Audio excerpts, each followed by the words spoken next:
For a full year, the save the date was on my fridge.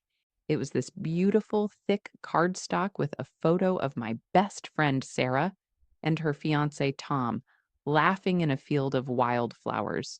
A little sunflower magnet, her favorite, held it in place. Then, 1 week before the wedding, they called and told me not to come. My response? Okay, that's it. I just said, okay. And what happened after that single word is something none of us ever saw coming. It turns out walking away quietly can set off a much louder explosion than any fight ever could. My name is Geneva. I'm 28 years old. So, this is a little different from what I usually post. This one's personal. It's a story about friendship, loyalty, and that moment you realize some bonds, no matter how solid you thought they were, just have an expiration date. We've all heard wedding drama stories, right? But they usually involve a screaming match, maybe a dramatic exit. My story is the opposite. It's about what it's about happens when you just take the hit, refuse to get in the mud, and simply walk away. People expect a fight, they're ready for it. What they are never ready for is quiet acceptance. It completely short circuits their game plan. And in my case, it triggered a chain reaction that brought their whole house of cards tumbling down, and I didn't have to lift another finger. To really get why this was so insane, you have to understand my friendship with Sarah. We weren't just friends, we were the kind of friends people write stories about. We met at 6 years old trading stickers on the playground. Together, we survived middle school awkwardness, high school heartbreaks, and the wild, terrifying freedom of college. For more than 20 years, she was my person and I was hers. Our families were tangled together, our memories a shared history. When she met Tom, I was genuinely thrilled for her. He was a good guy, if maybe a little corporate, bit more polished and worried about appearances than our usual artsy crowd. But he made her happy. That's all that mattered. The second they got engaged, I was the first person she called, absolutely screaming with joy. Of course, I was going to be her maid of honor. The first few months of wedding planning were perfect. We spent weekends checking out venues, tasting so much cake we felt sick, and laughing over color swatches. It was everything we daydreamed about since we were kids, drawing our fantasy weddings with crayons. But, you know, life happens. About 8 months before the wedding, I landed a massive promotion at work. It was an amazing opportunity, but it came with soul crushing hours and a level of stress I was just not prepared for. I had to sit Sarah down, and with tears in my eyes, I told her I didn't think I could be the maid of honor she deserved. I couldn't promise, in good conscience, that I could be there for every late night panic or last minute errand. I told her I would be the most, or I would. Supportive bridesmaid on the planet, but she deserved a maid of honor who could be 100% present. She seemed to get it. I saw a flicker of disappointment, but she agreed it was for the best and asked her cousin instead. I really thought we'd handled it like adults. I thought our friendship was stronger than a title. I poured everything I could into being the best long distance bridesmaid ever. I helped design the invitations, organized a virtual bachelorette party for friends who couldn't travel, and bought my bridesmaid dress without a single complaint. When the save the date arrived, it went right onto my fridge as a daily happy reminder. I booked a non refundable flight to her hometown. I spent weeks hunting for the perfect gift, finally commissioning a custom painting of that wildflower field from their engagement photos.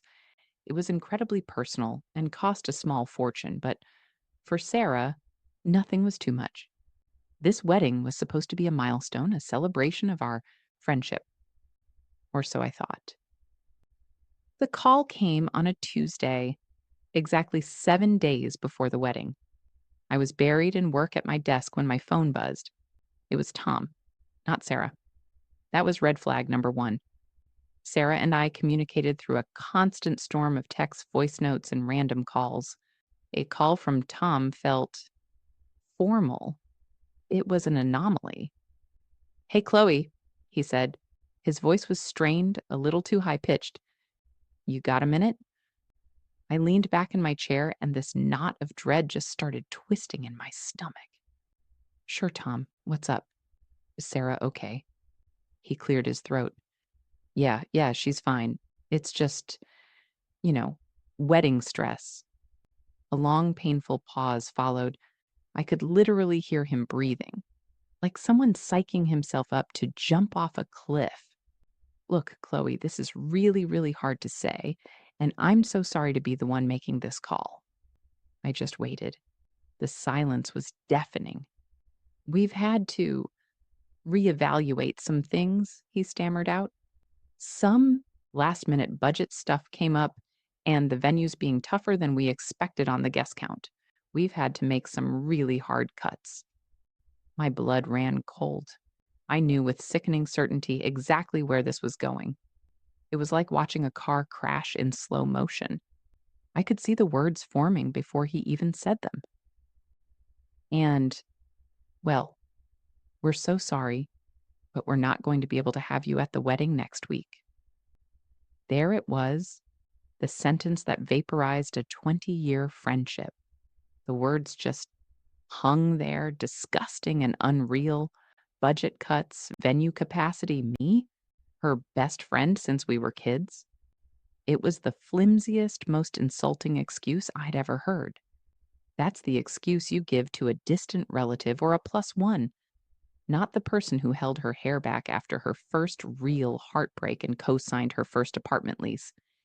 In that split second, a million fiery responses flashed through my mind. I could have screamed at him. I could have demanded to talk to Sarah.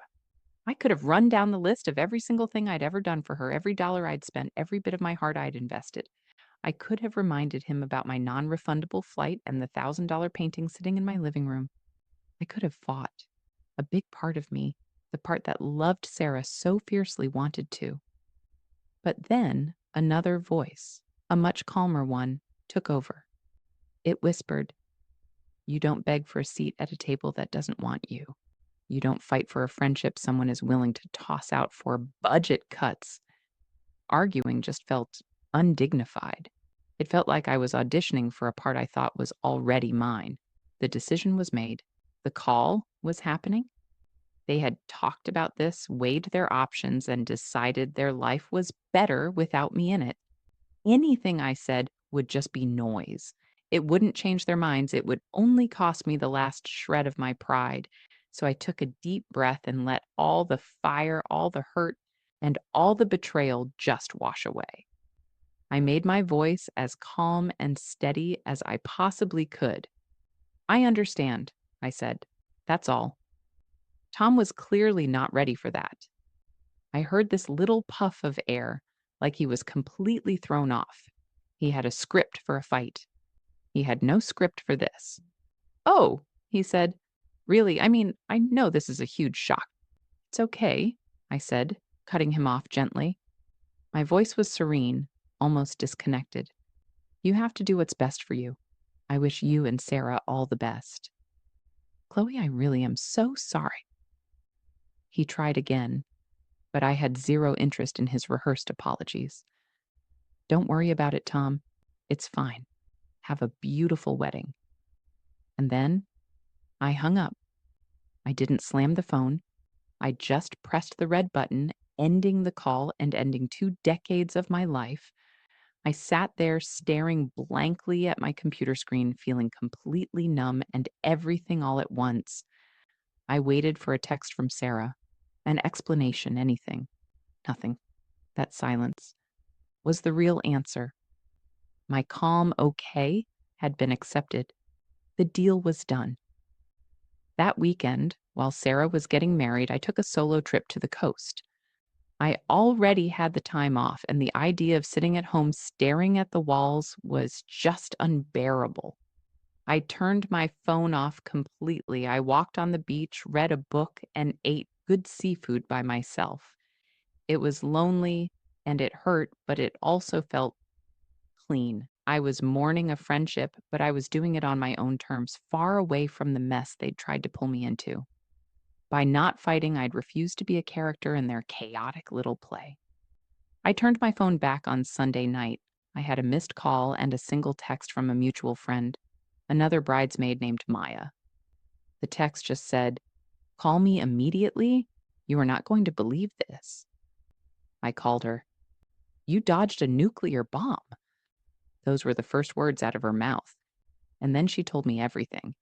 The budget issue was a total lie. The real was Uninvited had a name, Carol, Tom's mother, a woman I'd met a few times who always looked at me like I was something she'd found on the bottom of her shoe. Apparently, years ago, Sarah had hit a rough patch financially. She was thinking about taking a big personal loan from Carol to get herself sorted.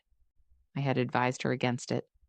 I knew Sarah's history with debt, and I knew taking that kind of money from her serious boyfriend's mother would come with invisible strings.